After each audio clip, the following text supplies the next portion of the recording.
I am the Integrative Mum. Thank you for joining me in this video. It's a good one. I love talking about this topic. So let's get into it. Quick convenience foods are the norm in our society. Yet various food additives and chemicals that are in these foods you may be eating have shown side effects that range from nausea, and headaches to more serious health conditions. So it's so important for us mums to know the basics of what to look out for on our food labels so we can make better choices, not only for ourselves but our families. So in this video, I want to break down simply 5 categories of additives and substances that are commonly found in the processed foods that you need to be aware of, okay? So let's get into it. I wanted to share a little bit quickly about me and a little bit of my journey that relates to this. It was about 7 years ago when my eldest Otis was a baby, and another mum in my mother's group, asked if I wanted to go along to this info night near us to learn about food additives. And I guess, or as a side note too, I had the best mothers group with Otis. I'm still friends with a few of them today, so I think I was really fortunate to have met them. So I actually thought, when she asked me, I thought, why not? I didn't really know much at all, but looking back, this was such a pivotal moment, and it was like one of those little light bulbs switching on moments that because I hadn't really paid attention, I didn't really know too much about all those numbers that can be on the sides of, processed foods. So long story short, the info night was such an eye-opener, and I learned, what to look out for on packets, so I wasn't feeding my baby, my growing son, artificial crap, really. So fast forward 7 years later, I'm now, an integrated nutrition health coach, being certified through IIN, and I'm much more educated on this now through formal education and also my own personal experience with my family of 5. So let's get into it. Like I mentioned when I first started this video, it's really important for us mums to know the basics of what to look out for on our food labels so we can make better, more informed choices for ourselves and our family. Because the food that we choose to feed our kids not only determines their health, but it sets them up for life.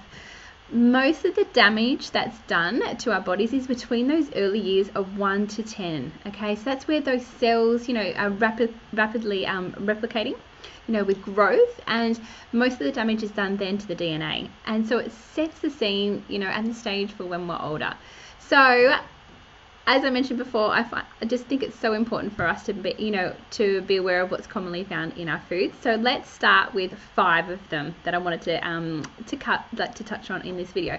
The first one is artificial sweeteners. Okay, these are a combination of chemicals that exist to make our food sweeter, but without the sugar. And then, so I guess without the calories of sugar. They can be up to 100 times more sweeter than sugar.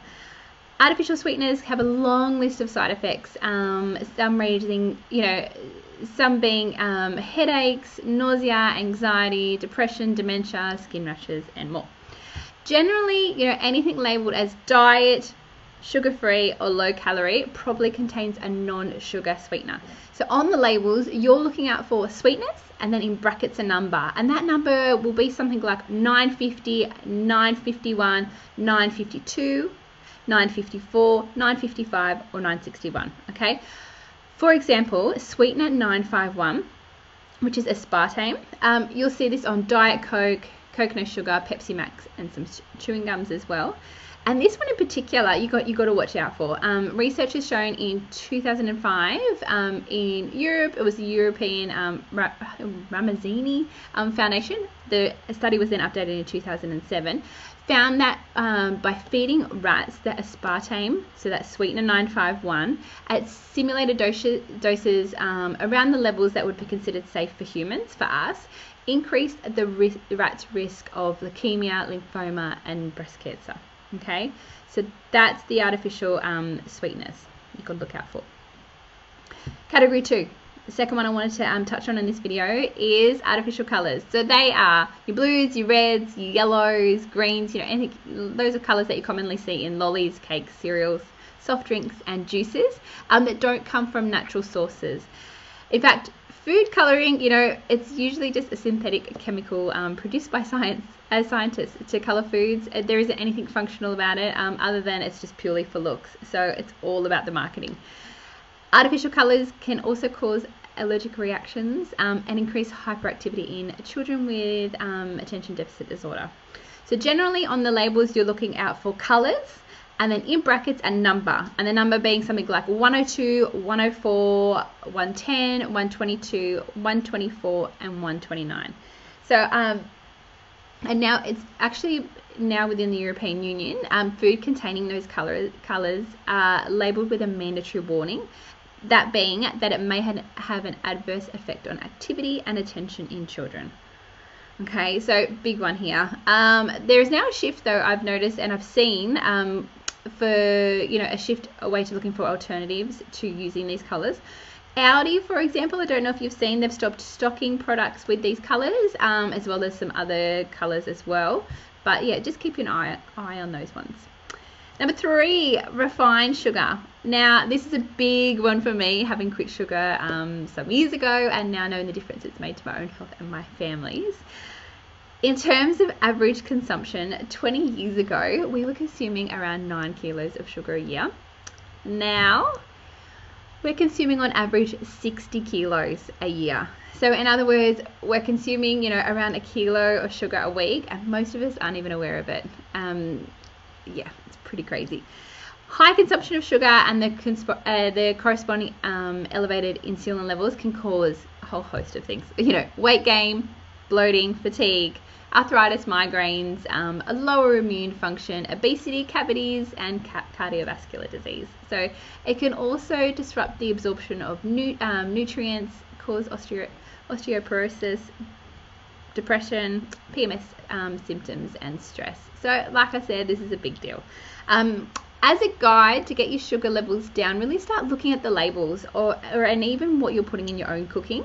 As a guide for me, I tend to stick to, if I'm looking at prepackaged snacks, anything less than 4 grams per 100 gram serving, which is 1 teaspoon. Because in total, you really should be consuming, according to the World Health Organization guidelines, around 6 teaspoons of sugar per day.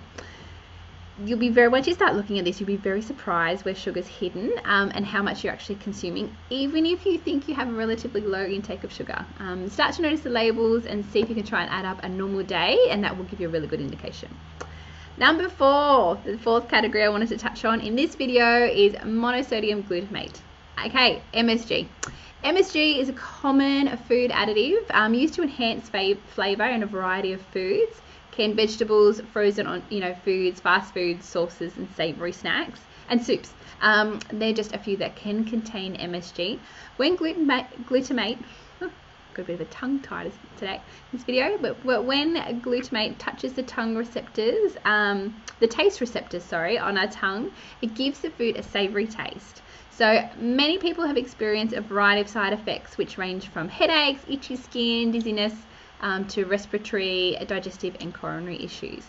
So on the labels, you will be looking out for flavor enhancers 621 for MSG. The 5th one I wanted to touch on in this video is sodium nitrate and nitrate. So sodium nitrate and nitrate are preservatives that are added to processed meats to enhance that red color and flavor. So these compounds actually transform into cancer-causing agents called nitrosamines in the stomach. Noticeable side effects include headaches, nausea, vomiting, and dizziness. So on the labels, you'll be looking out for sodium nitrate 250 and sodium nitrate 251. And these are usually found on the processed meat, so think ham and bacon. And actually both of these two are listed as probably carcinogenic to humans by the World Health Organization's International Agency for Research on Cancer. So another big one to look out for. So there you go, 5 categories that I feel you need to make yourself aware of as a mum when feeding your family. To recap, they're artificial sweeteners, artificial colours, refined sugars, monosodium glutamate, the MSG, and sodium nitrate. So I hope you've enjoyed this video. If you have any questions, as always, send me a message, get in touch. I would love to help you. All right, until next time, see ya.